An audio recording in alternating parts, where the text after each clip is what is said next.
will just talk with myself for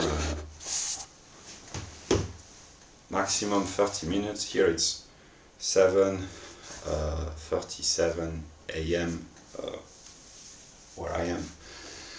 And I have decided a few days ago that I would alternate between short videos, which are still long, but where I just talk randomly because sometimes my thoughts might be interesting, and the rest of the day I would work on my system, because what I want basically is people to think rigorously and to be interested in the categories. But I have understood that I have nonetheless some sort of a moral duty to sometimes to say what I think without overthinking too much. In a way, I kind of hate this because I would like to be rigorous and systematic, and I don't enjoy just talking randomly, empirically as I call this, but I am in the process of understanding that empiricism is important. So in this video I will talk randomly for about 30 minutes, and I will be true to my whatever. I will share books. I'm not sure that they are good, but this is the right thing to do. I know, and whatever. So yeah, I just share the links. You can go on the internet if you have an internet connection. You can see the summary, what people think about these books. You can reflect upon your own situation, your own life. So here it's anarchist, radical leftist view. Here's the radical right wing from an economic standpoint, Ludwig von Mises, and they agree. Libertarian view of the educational system in the US, but it's true for most Western countries and probably for most countries. Here's kind of a leftist view. I share these links. Charles Murray, what I call American common sense. And we have the same in France, and probably they have the same in England, Canada, Germany, most Western countries. And I have also decided to be a little bit evil. I share the books that that I'm really interested in. That's just neutral science, but Richard Lynn, which explains the dysgenic processes at work all over the world, but mostly in Western countries. And here, American Common Sense, the Pantry Primer. I do not use this book because I know that I don't want to cheat, but what I would recommend people to do is simply to use common sense. I won't, because I'm a German metaphysician, but because it's an empirical conversation, what I do in my ordinary life, I try to buy either local or organic products, and I try to share my excess of money, I will talk about this, with others. Not because I'm good, but because I want to have a sense of to try to be a Kantian, at least in some moments. Namely, I try to share parts of my excess of wealth. And yeah, that's what I want to talk about, because I'm in a process of understanding myself, and I will talk about empiricism, the Anglo-Saxons, libertarianism, socialism, and yeah, that's why I intend to talk about. So, on an empirical level, I am very attracted by the United States of America for many reasons, but one of which is the economic system. As it was supposed to be. I know that the Americans, they have declined, they have become socialist. But I am spontaneously attracted on an empirical level by the political ideal, not economic, because here there is the generative aspect, namely when libertarianism becomes just economics, this is kind of intellectual degeneracy, but libertarianism was supposed to be a political ideal, which, because eventually, in this view, economics has to be, in the mind of intelligent libertarians, economics is subordinated to politics, but precisely the purpose of libertarianism, as well as Marxism, it must be said, I mean, intelligent Marxism is to abolish politics. And here we have the conflict in political theory between the liberal view, here it means classical liberalism of the 19th century, not the modern leftist kind of insanity of white leftists, but the classical liberalism, the purpose was to abolish politics. And then Carl Schmitt said, it's kind of impossible, or it's very difficult, whatever. But so there are views within the political theory, namely those who want to abolish politics.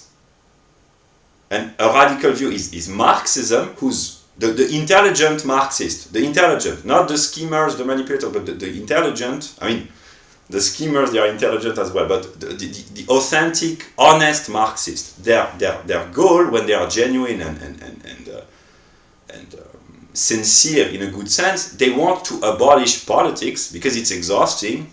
And the libertarians, the authentic libertarians, they want the same thing. They want to abolish politics. It doesn't mean the abolition of all conflicts. There will still be psychological problems, but and problems of all sorts on an individual level, conflicts between individuals over petty insignificant stuff. But actually, the ideal is to bring forth a society in which political conflicts would be, if not erased, they would be very limited. And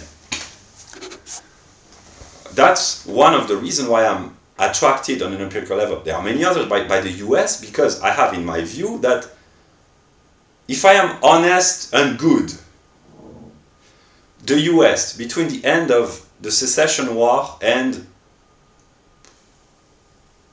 the 1950s, or no, the 1929 crisis. So yeah, I've already said between 1865 and 1929. Let us say, I simplify really, but it was, in my view, on an empirical level, with my limited knowledge, it was kind of one of the greatest political achievements of Europeans. Namely, they had found a society which was relatively stable with virtue, liberty, prosperity, meaning and purpose. That's the view that I have, and also stability. And while in the same time, end of 19th century, early 20th century, there were sometimes violent political conflicts in Europe around the question of class struggle, because Europe back then was European, completely on an anthropological level, or 90, I don't know, 95, or no more than 98%, or whatever, but the conflicts, they were political. They were between anarchists, syndicalists, trade unionists, as I would call this, socialists, Marxists, all the various factions in European history. The end of the 19th century and the early 20th century is the struggle of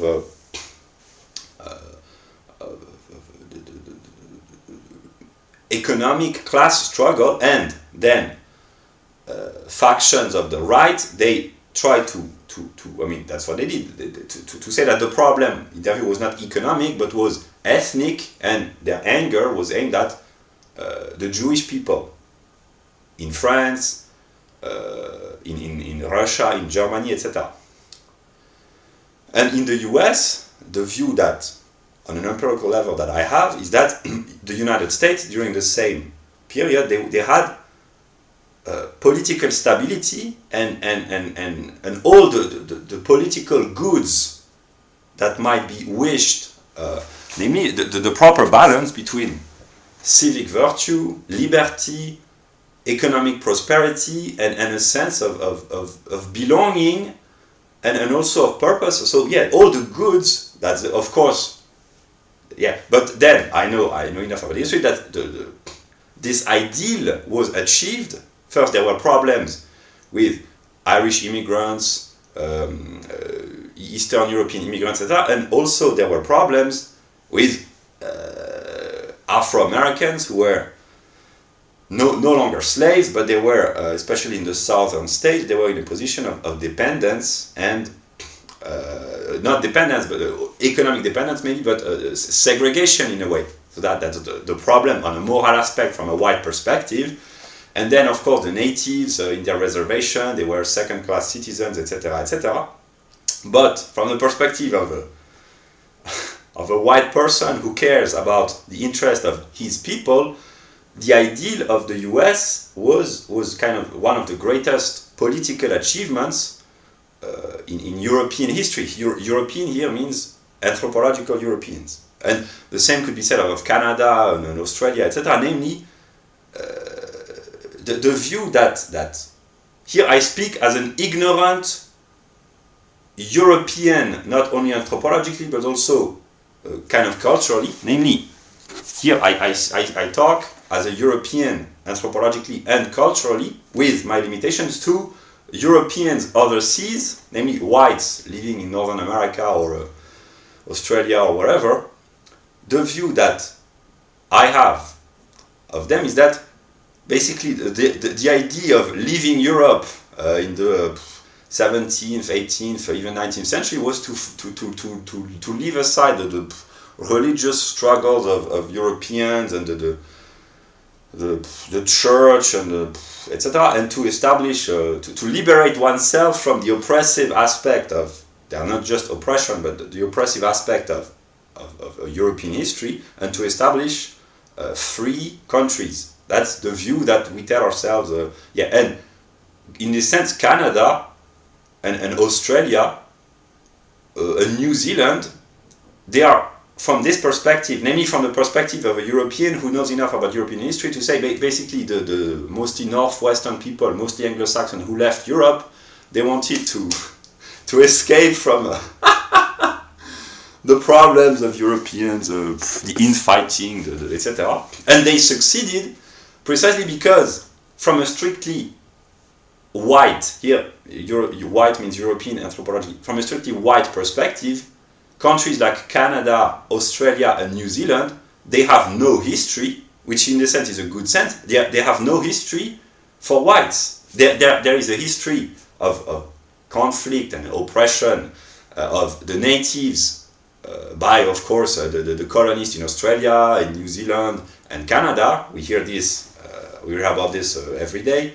And from a historical perspective, the criticism of whites is justified, but the whites with among one another in Canada, Australia, New Zealand and the United States, precisely during the era that I've been mentioning, they had in a sense no history, which is good because it means that they had found political balance and political stability. So there was no history for them, but they were living on the territories populated by other ethnic groups, and of course there was history for others and for whites in relation to others, because there was oppression, the stealing of the land, colonial expansion, etc., etc. Yeah, so that's the limitation. That's what the process has to evolve to try to solve the contradictions, eventually to solve all the problems. I understand. So yeah, what was I saying? So yeah, that's my spontaneous attraction on an empirical level for the US, of course, and also the economic aspect. Because I become smarter every day. That's why now I record video, because I think maybe what I have to say might be interesting, and even if it's not, I do this out of some sort of a Protestant moral duty. I know that I have to make this channel, or my channel, successful. I know that when I speak, when I try to speak like a German metaphysician, which is what I would like to do, God knows it's true. When I think to myself, here I share an anecdote, but when I think that, okay, I've worked hard, I deserve a break, like a few dozens of minutes, what I do is I read logic.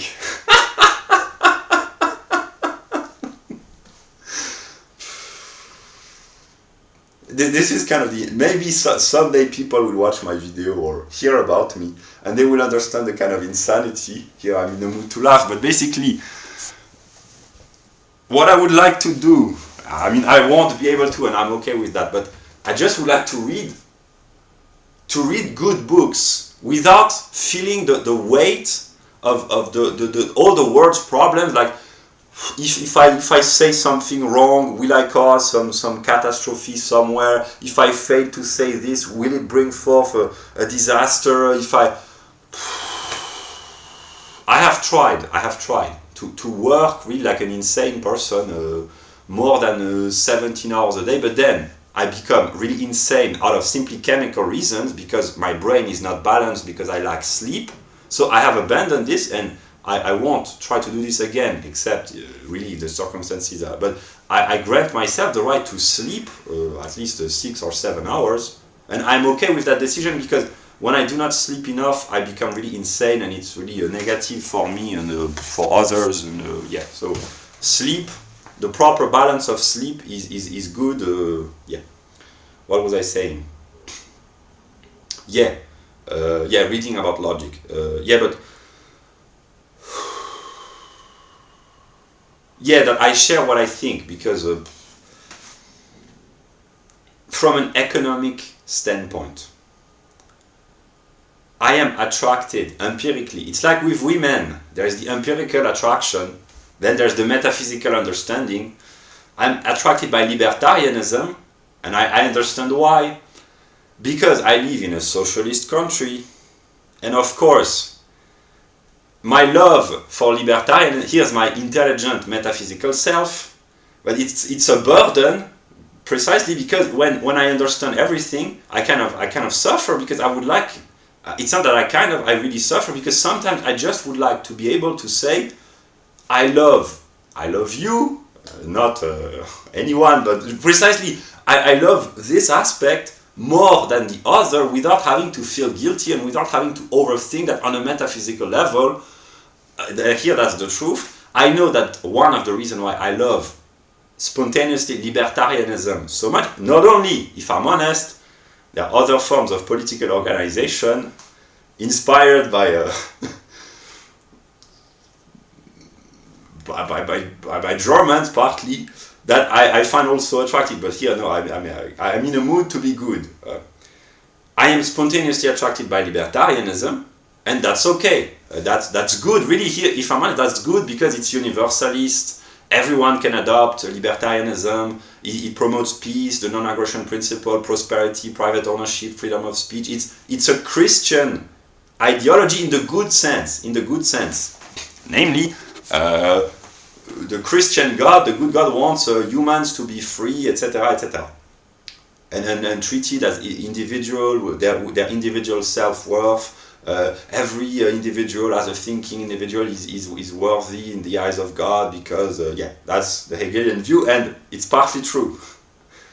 Yeah, but I understand, I'm intelligent enough to understand precisely the metaphysical aspect. Namely, I know that the reason why I'm so attracted by libertarianism is because I suffer from my own failures and from the bureaucratic and socialist aspect of my empirical country. I understand this. So I owe my attraction to libertarianism to my repulsion to the excesses of socialism, basically. So in a sense, if I had not been empirically, if I hadn't grown up empirically on a socialist country, I know that I would not be so attracted by libertarianism and by the political ideal of the US. I understand this. But it's kind of frustrating because sometimes I just would like, and then I might regret this, but I just would like to say I love this aspect, but then if I love this aspect, it means that I love it more than the other, which is, on a metaphysical level, it's evil. And then I have to pay the price of evil, which is suffering, and I still accept this. And that's one of the purpose of making shorter videos, is to try to make my videos famous so that people can look at all the things that I've said and say, you are really evil, you are despicable, you are whatever. And I will talk about this later. So yeah, but I understand my attraction basically. I understand. Yeah, that's why becoming smart can be a burden, and maybe that's one of the reasons why, here I will be a little bit evil, why the population has been dumbed down on various levels, precisely because maybe, I don't know, maybe I will know this later, but basically because maybe, here that's the kind of thing that I say to myself, maybe becoming intelligent really is problematic, and maybe the people, I don't know what they will say, but at some moment, they will say maybe, okay, we are dumb, but we are happy of being dumb, and yeah, I don't know, that would be kind of the I don't know, but I have the opposed tendencies within me. I'm frustrated because people, I cannot talk with the people that I would like to, because my truth is too complex and it requires too much intelligence maybe, and on the other hand, I suffer from whatever. Yeah. So what was I saying? Yeah, I will talk about love.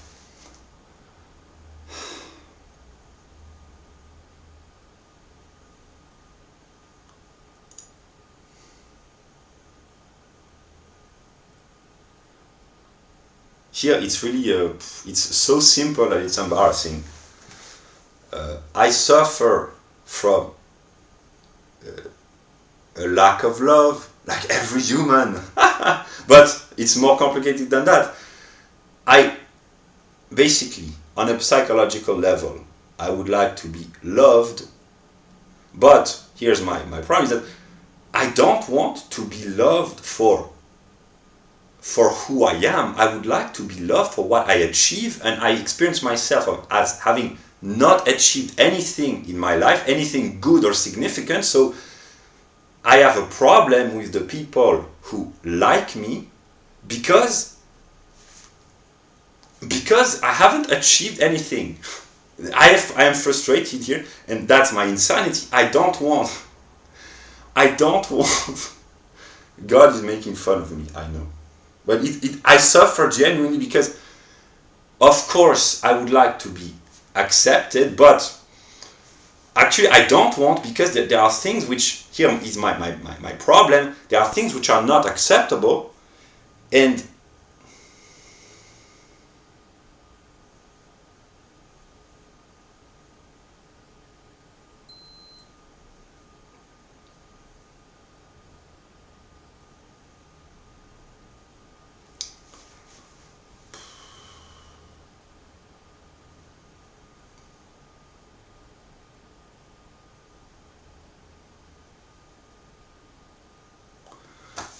what I understand about myself, and I talk about myself because I know that I am important, and this is one of the things that make me suffer. I would like this is a joke, but actually it's not. I would like to be just like Hegel. A part of me would like, maybe the whole of me, I don't know, would like to be just like Hegel, namely this boring German scholar. And Hegel asks me to be just myself, and I suffer from this because actually what I'm in the process of understanding is that by being just me, and here that makes me suffer, I have enough, how should I explain this? Here I genuinely suffer about this because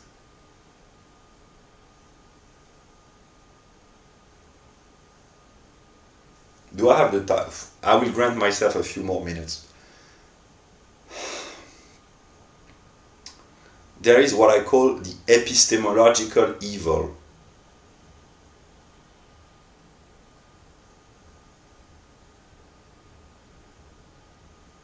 Namely, in order to be evil, to hurt others, but also, I've experienced this 4 years ago, to hurt myself. I thought up until recently that I had to kind of play some sort of a role, but actually what's even more hurting is that in order to be evil, I just have to speak the truth in a way. And the example, I will not show the book again, but dysgenics. just to explain the scientific neutral view that there have been dysgenic processes at work all over the world, but mostly in Western countries. This is just scientific realism. But saying this is evil because it hurts people, and in this sense, I am spontaneously evil. I mean, there are other aspects, but I am spontaneously evil epistemologically, simply because I would like to understand the world, and just here I will not, but just in school, I'm not in a mood to make sure, but basically to explain that those who fail in school, here that's really the basic level, but those who fail in school is because they are simply not intelligent enough. Most of them, and then there are the lazy ones, and here I don't put the blame on others because I have been lazy when I was a teenager, etc. But just to say it's kind of evil because there are sometimes there are kids in school who fail, and the good aspect will say if you work hard you will succeed. But then just to be realistic, it says no, you are simply limited cognitively because there is an IQ distribution, and when you have an IQ below a certain quantitative determination, you simply can't succeed. And then the leftist self says, but there are other ways of succeeding, you can be a good person. Of course it's true, but sometimes my right-wing self would just like to be realistic, and then it's enough to hurt people, and then it hurts me as well because I try to imagine, it's not that I imagine, that to consider that the other is a reflection of myself. So when I hurt the others, I hurt myself, and then I experience myself as being a failure, and then I kind of become depressed.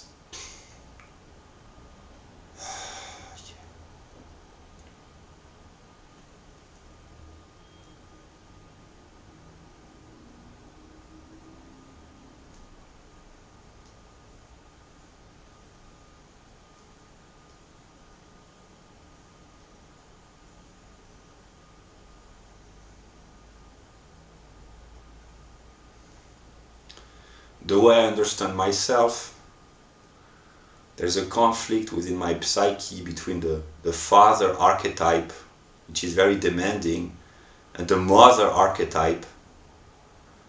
And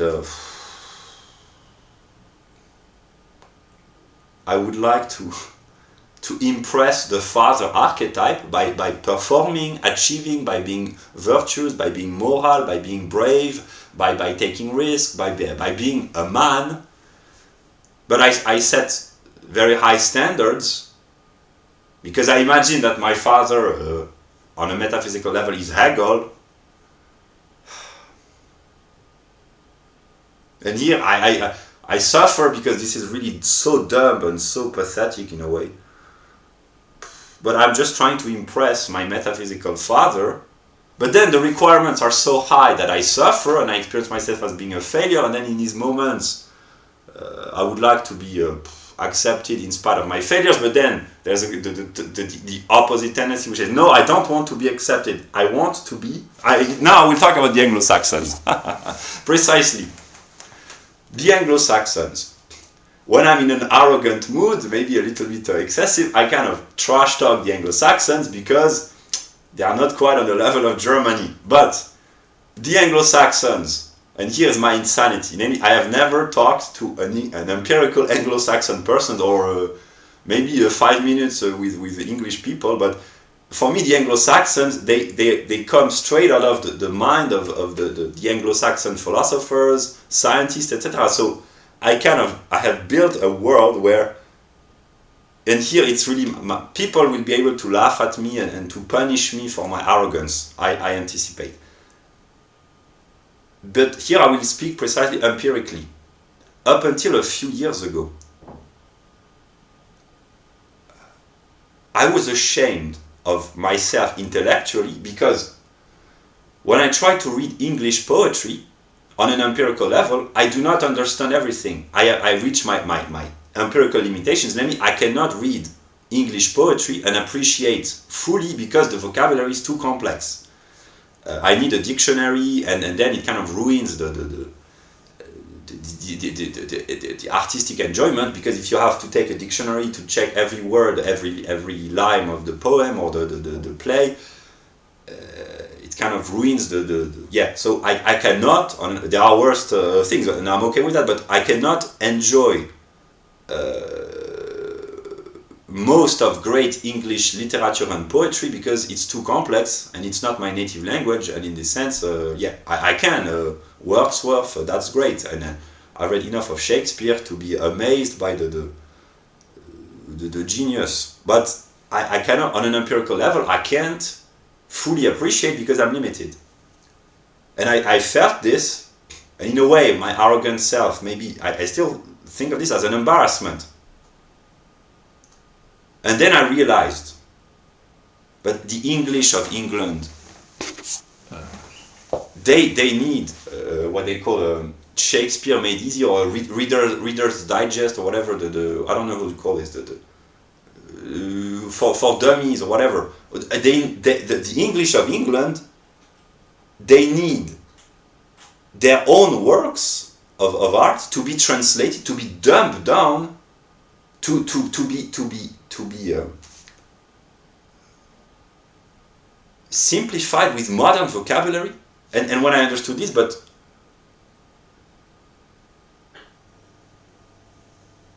and here my arrogant self, white Americans, we expect them to be ignorant and illiterate.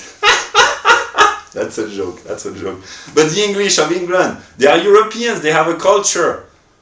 And then I realized, no, they do, of course. But I have built kind of a fantasy world where there are the artistic, scientific, and political archetypes, and then there are the ordinary people, what I call empirical people, and yeah. So that's my arrogant self. That's what sometimes I trash talk the Anglo-Saxons, but because if I'm honest, they are literary. Here, that's what also we just say. Having a culture is problematic,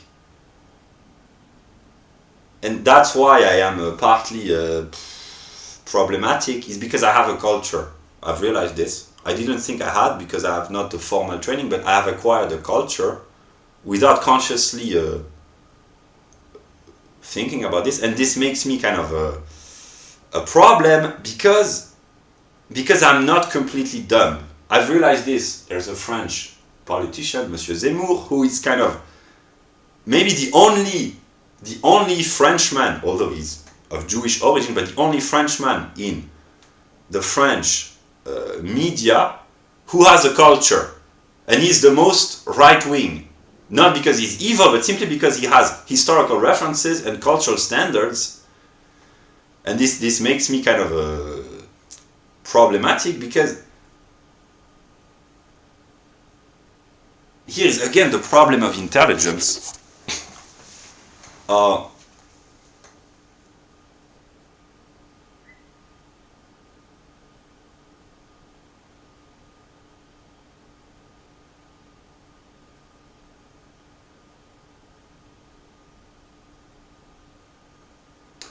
will talk about Nietzsche. I've never read a lot of Nietzsche, but I've read enough to understand. It's like my vaccine. Nietzsche is my vaccine. Namely, when you take an injection of Nietzsche, it's for life. Namely, there are. That's why I whatever I say, I love Nietzsche, because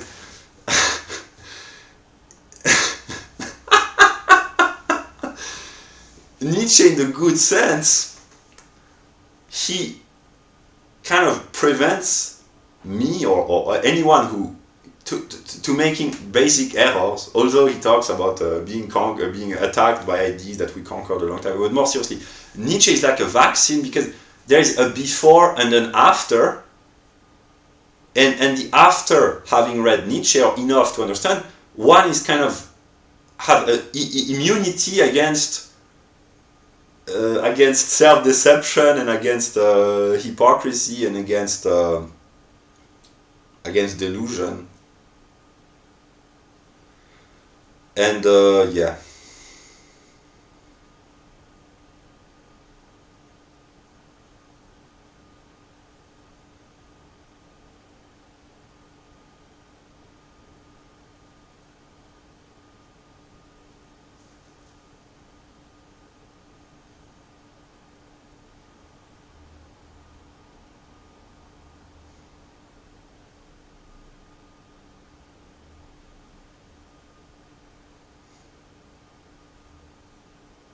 Here I will try to be Nietzschean by being critical of myself.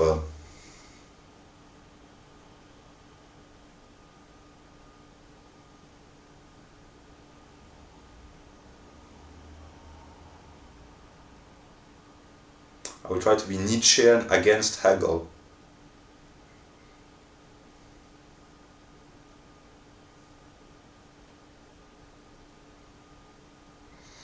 Maybe someday, probably, I will understand why I was spontaneously attracted by Hegel. Is because it's a purely abstract totality, logical totality. So even within the writings of Hegel, those that I love the most spontaneously are not the phenomenology, or not even the encyclopedia, because it's too concrete. I prefer the pure abstraction of the logic. And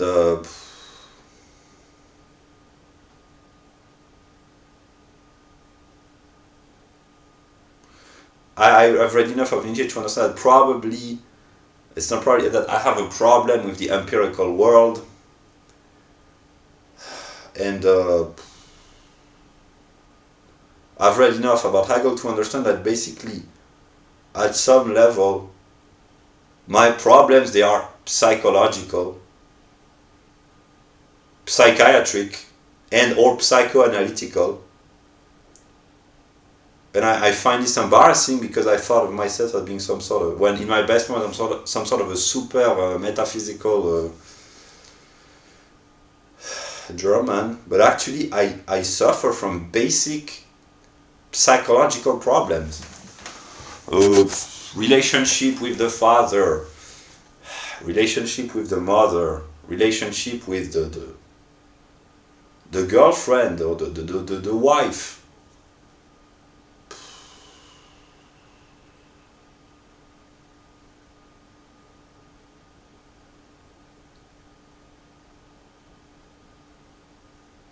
I will be Nietzschean again. I understood in the month of July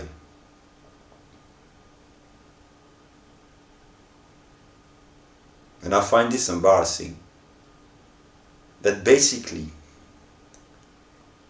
I suffer from partly from a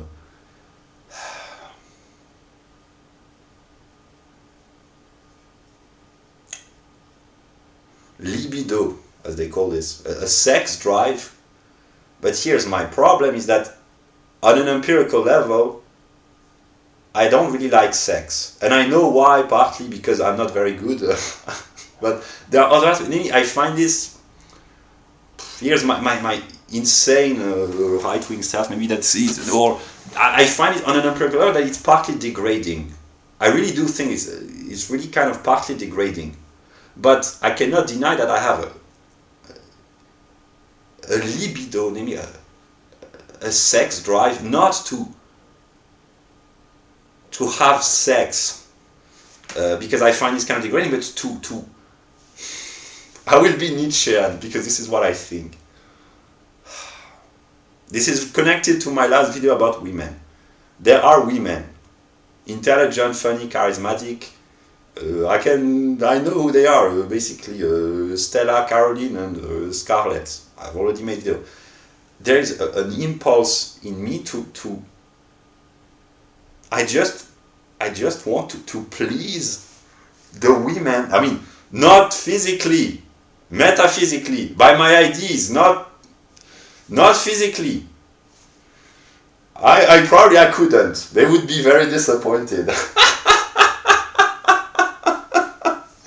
You are laughing about it. But I'm honest. On a metaphysical level, there is an impulse in me to try to please. Really, here it's kind of problematic because I find this kind of degrading, because my view of love is just tenderness and joy, and in please there is already the fall, namely the idea that, here's my insanity, but basically there's an aspect of me, I experience myself as being masculine, and I just want to please women, but not physically, metaphysically, by sharing good ideas and etc. And I know women, partly, maybe completely, I don't know, but they kind of enjoy being enlightened, and they can find a satisfaction in just the intellect sometimes. Women are attracted by intelligent, charismatic men like Peterson, etc. And there is this will, this libido in me to please women metaphysically. And I find this embarrassing, but I cannot deny that it's an impulse that I have.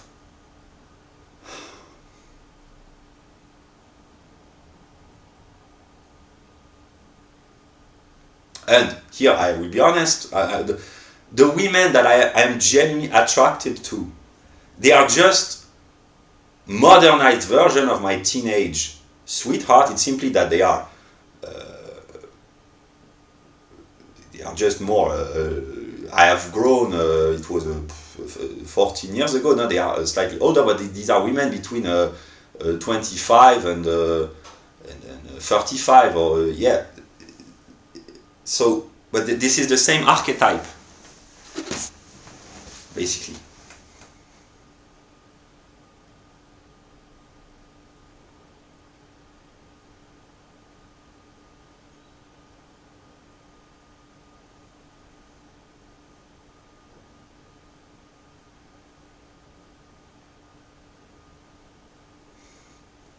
And here's my insanity.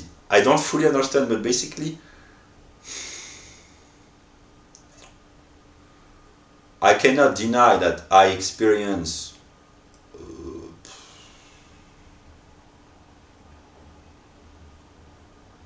how do you call this?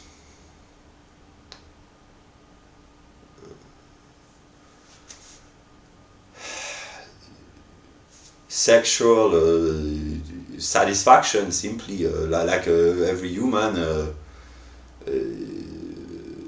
through masturbation, for instance. But I don't really enjoy this, because in my view the role of a man is to please a woman, and this is some sort of a duty. And here where my moral duty of making my videos famous and talking about serious topics, really here's what I suffer from, namely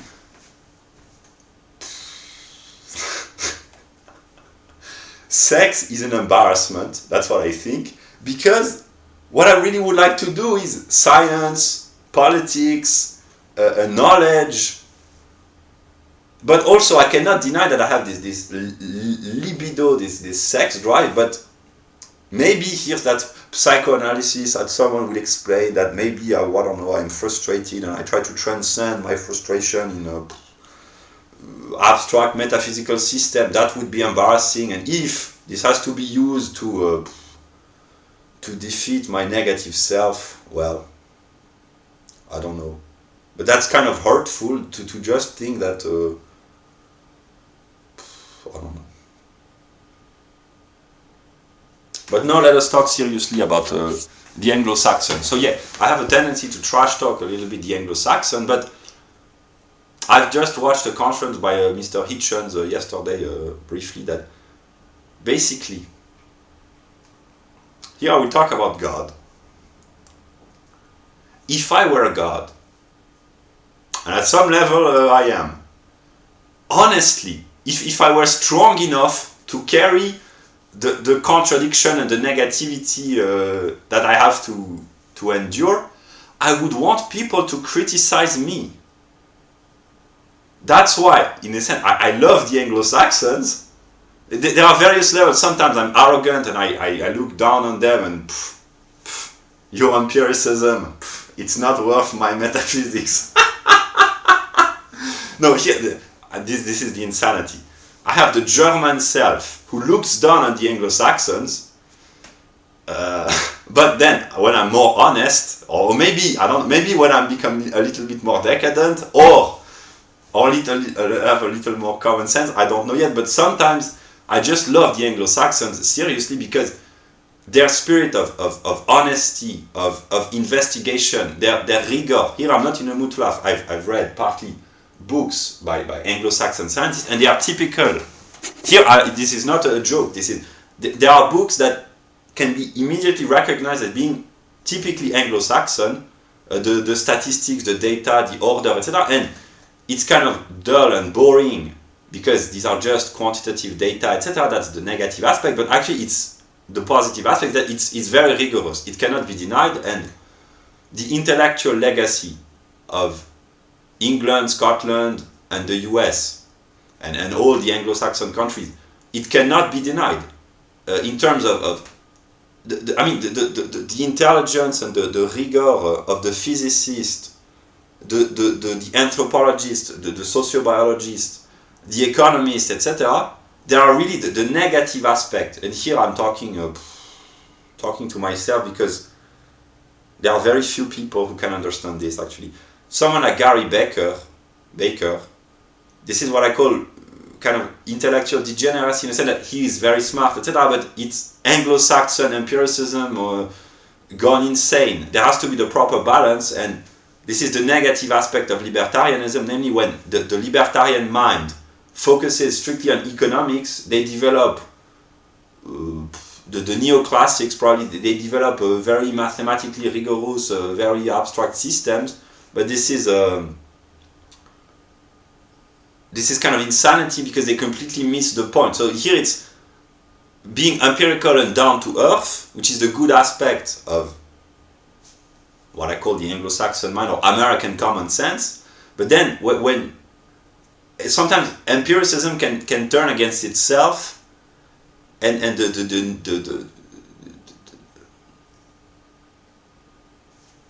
I understand myself. I will not develop. Basically, yeah, I understand that sometimes, and here the connection with libertarianism and Jeff Deist, that's important.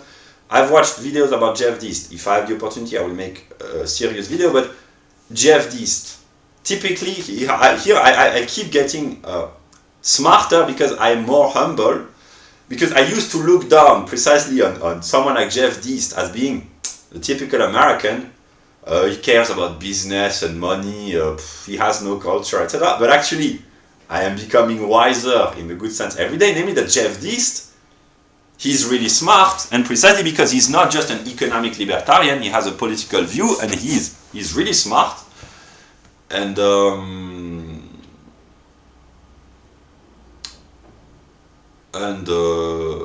what was I saying? Yeah.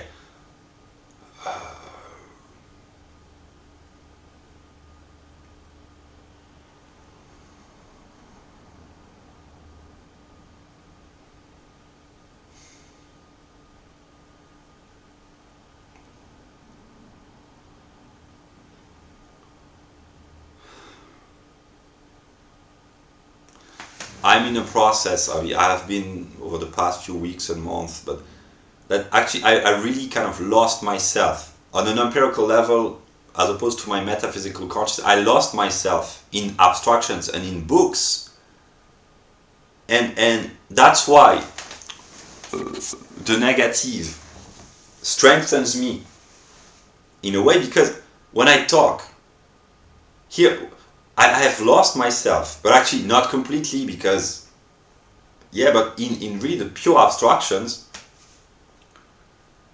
and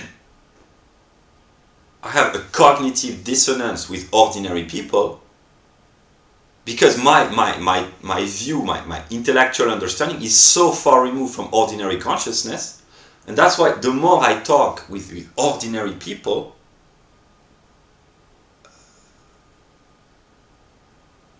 they kind of make me smarter, because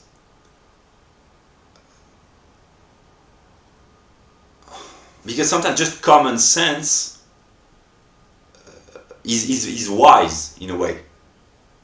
So this is kind of the good and also the negative aspect of my worldview, is that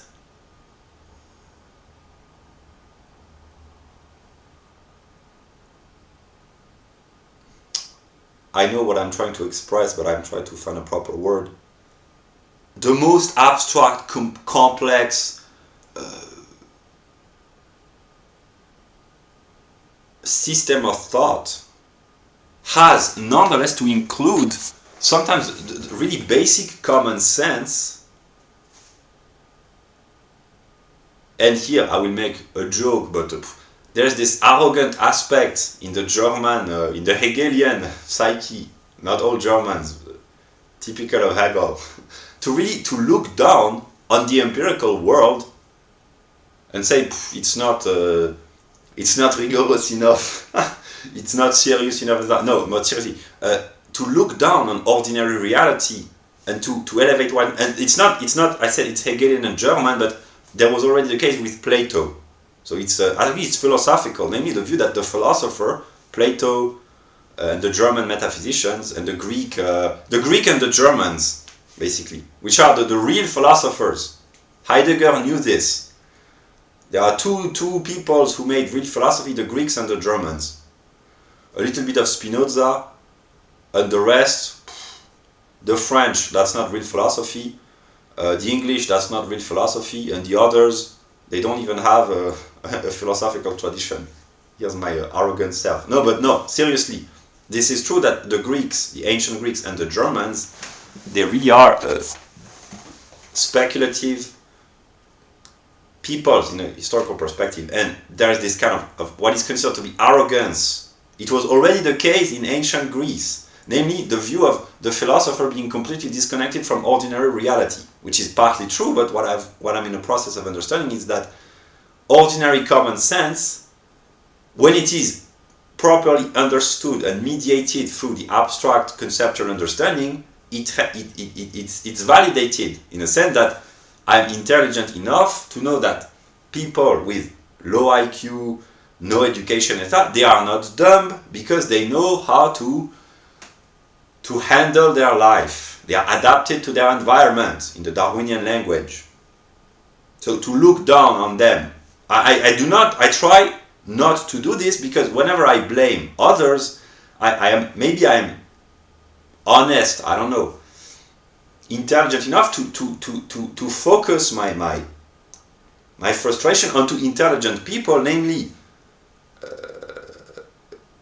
for me, all the people who are kind of dumb, or who here's my leftist self mixed with a little bit of right wing, is that the people who suffer, I know that it's not their fault, it's those in charge, the intellectuals, the scholars,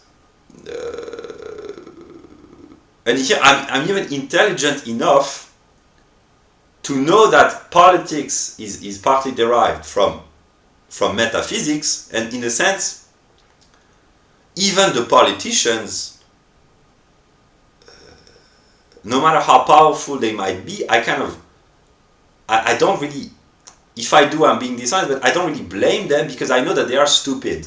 Whereas those who are really intelligent, these are the scholars. Any idiot in a democracy, an idiot in terms of culture, not in terms of IQ, can become a senator, congressman, a minister, or even president.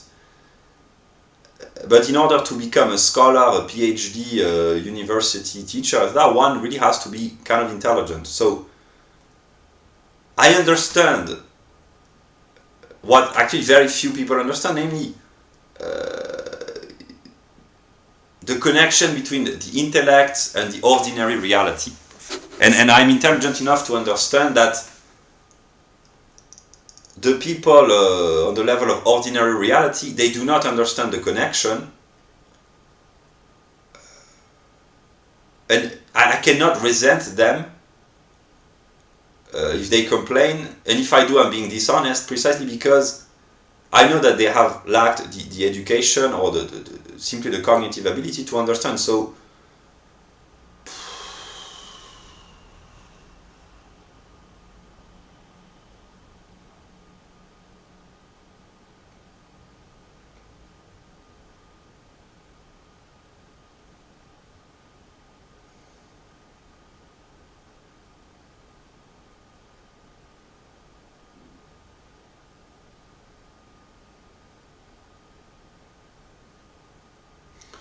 I've just realized recently that the truth that I have been trying to express is way too complex. Way too complex.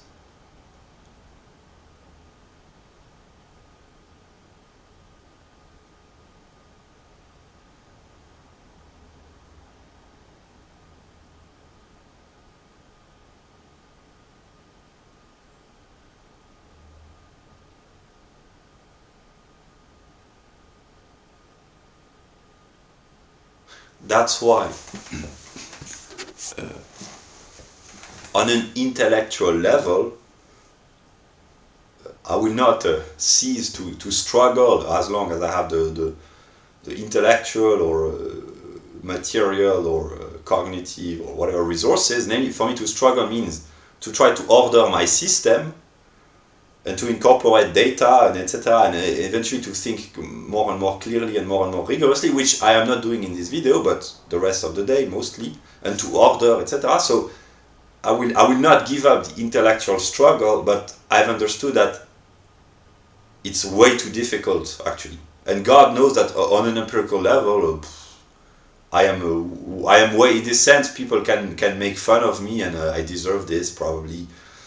When they are in a position to watch my video, whatever, they will laugh at me and my stupidity. But on an empirical level, my task is way too difficult. On an empirical level, to think about the whole world, all the information in their interrelatedness, their interconnection, to mix my empirical life. I have to take care of the basic conveniences of life, sleep, hygiene, food, and just a few moments of rest, just to take a walk and to go out for a few minutes, and then I try to do. I wouldn't say good, but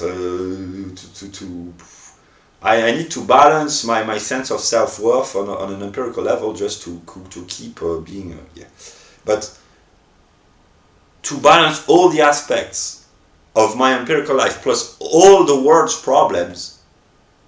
I try to, and I will keep trying. I will keep struggling intellectually, but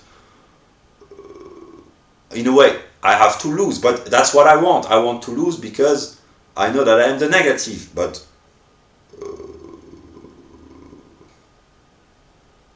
so in a way I complain about. Yeah, that's complicated. That's complicated.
I have understood at the end of July that basically what God wants. God here is what I call my super self, the 30% living in my mind, who lives in the mind of others as well when they awaken. But what I think I understand, we are I think the 28th of September, is that God, the real God, wants me to be just me. But he knows that I suffer. And here, I can anticipate.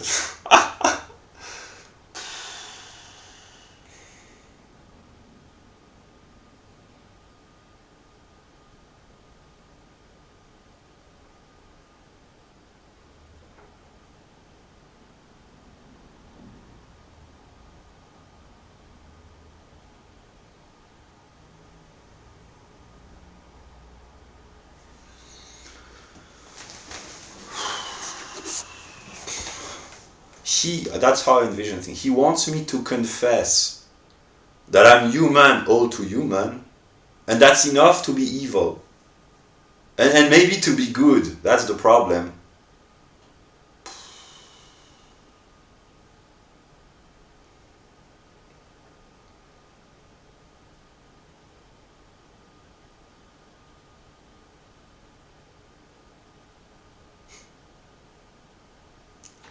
I will talk about my human self.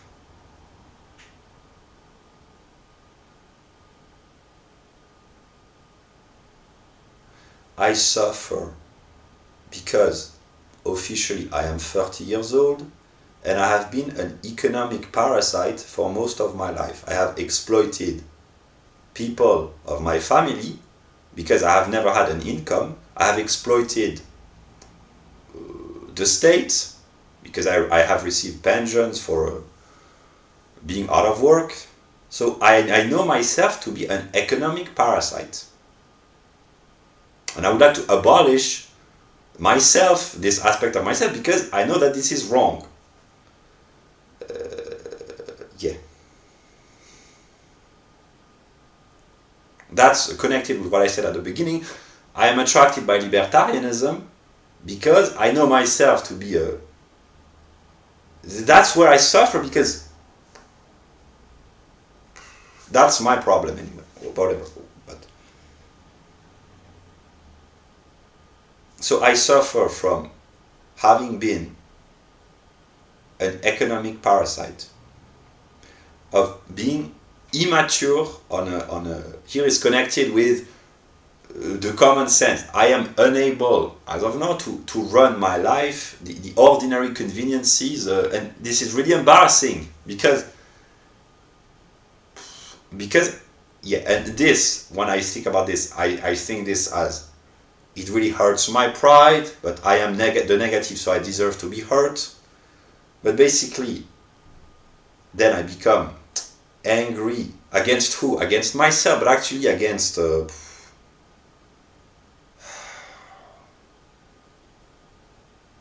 against the circumstances which produce adult individuals who are unable to run their life with responsibility, or not responsibility, that's not the term, it is also partly, but I suffer here. That's embarrassing, but I know that it's good on a metaphysical. I suffer because officially I'm 30 years old. I am unable to run my life empirically. And this is really embarrassing. Who is to blame? Here's the psychological self, the absence of a father.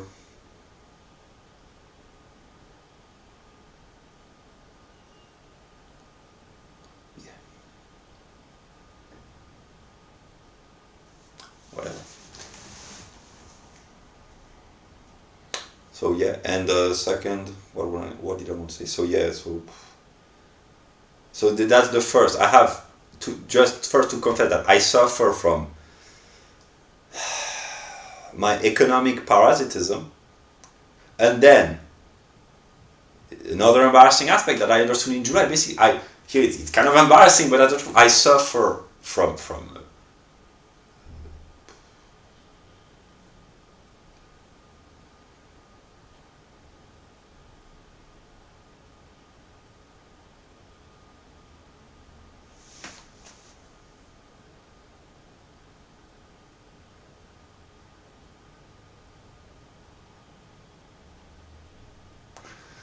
being a 30 years old male. I will try to escape through humor. Basically, I never thought that I would be interested, but just to have a girlfriend. I don't want to have an empirical girlfriend because it's not possible.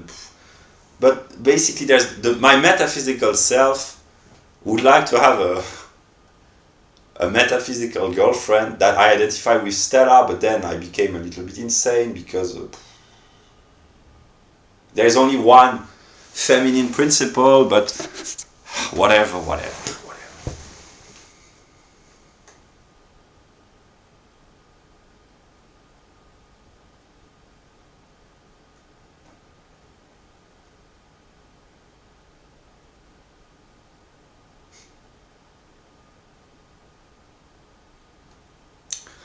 I'm in a mood. I have started the day knowing that this is the kind of mood when I say to myself, I am the negative, which is evil. I have to be defeated. This is the right thing to do, so I will say embarrassing things. I have to confess eventually all the embarrassing things of the world, which at some level have to be a manifestation of myself. I don't know how it works, but yeah. But I have to confess my own embarrassment, so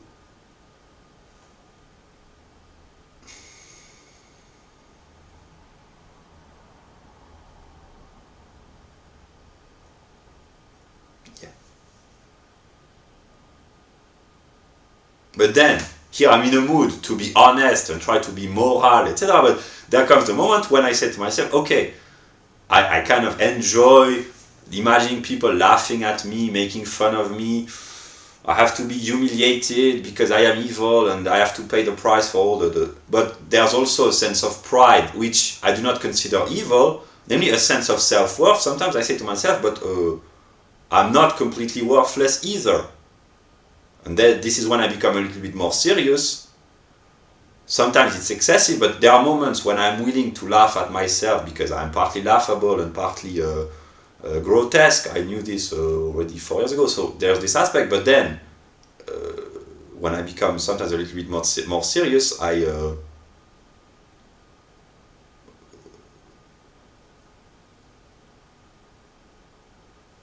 don't know why, but here I'm in a mood to laugh at myself and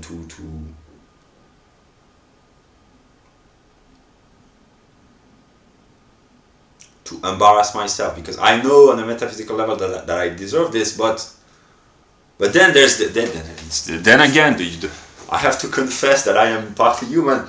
There is a sense of self that I just want to achieve, and here I'm becoming a little bit irrational, but basically when I work on a system that I think, here's my conflict, I borrow my ideas from Hegel, but I invest my own work and my own effort, and I feel frustrated because I feel like I would not play the I am misunderstood because there's quality in my work and the people, they don't understand me, they don't deserve me. That's the kind of nonsense that frustrated creators say. But there's partly this aspect of me sometimes. It's not the best maybe, but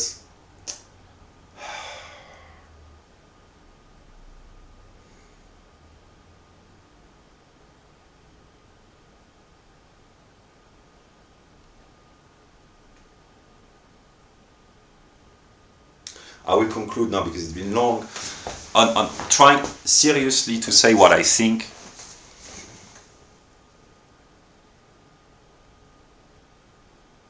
I have conflicted tendencies within myself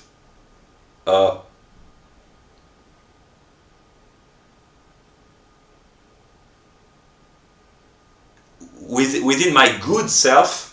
My good self, I mean, there's not just negativity in me, there's also good, or at least the impulse or the tendency to do good, but within the realm of the good, there are various, sometimes opposed, sometimes complementary tendencies.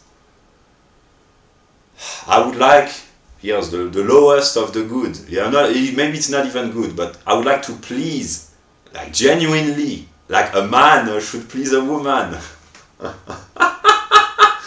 The women that I think are the most attractive spontaneously. Yeah. There's this aspect of me, I would like to please them. Maybe I will fail, or maybe they will forgive me for trying to please them. So yeah, that's the lowest of the good aspect. If pleasing another, not physically, but in a sense of joy is good, sometimes enjoyment can be, but let us imagine it's good, or not, let us imagine, okay, that's the lowest of the good, but then I would like to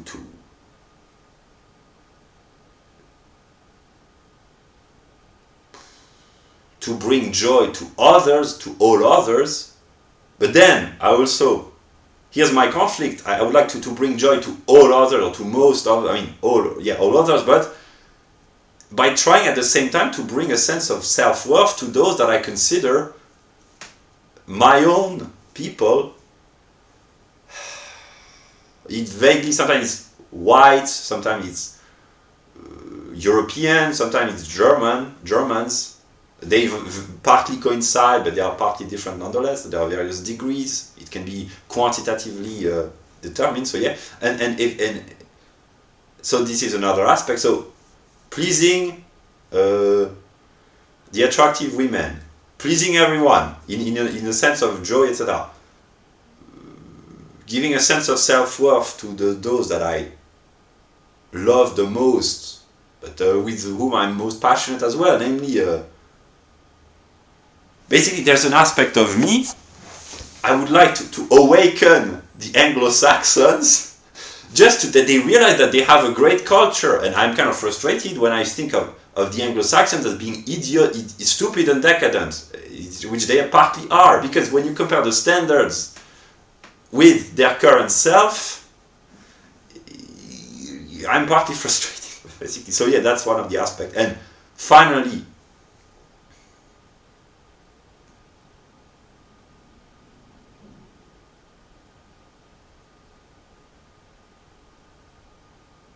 it's partly delusional, probably, but that's tied with everything that I've said, basically psychology, metaphysics, whatever.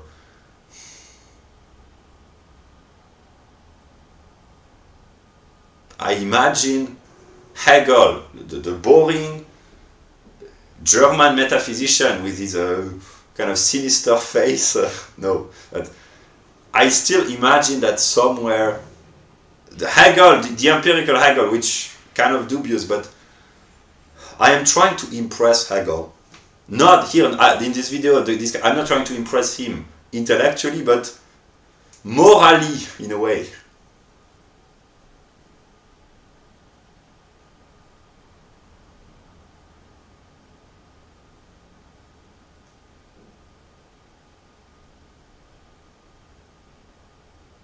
This is my own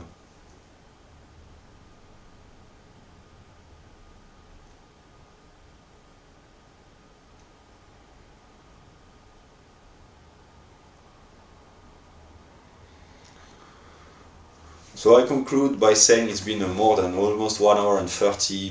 That's contradictory. I wanted to make a short video so that people would watch this, but now they won't. So I will conclude by saying what I have decided to do is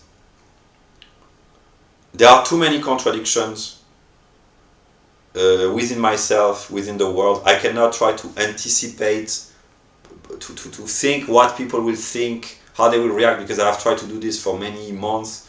I will just share what I think is my light as long as I can, and I have to at some moment, I suffer from so many contradictions on an intellectual level and then moral as well.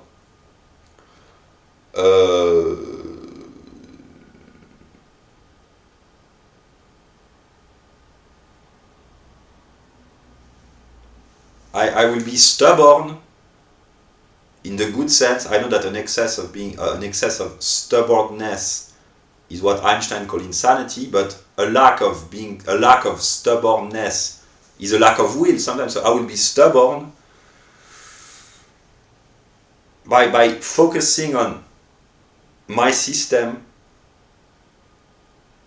while trying to balance my empirical life with my metaphysical life, I might say. I understand that I have to suffer, I have to encounter contradictions. I will follow my path while being stubborn for good, hopefully, which is called kind of the will in a way, because being completely flexible and malleable is a lack of will. Being too rigid, here's the connection between chemistry and psychology and logic and whatever. what I'm consciously trying to do, and God knows is the truth, and He knows what I don't know, namely, I will do what Nietzsche says. I follow the straight line, which is I will share my light. I have been deceived by myself so many times.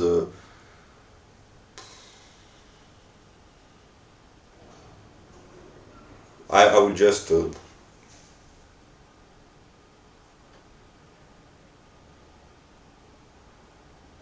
walk against the rain, as Rihanna says in one of her songs. Yeah.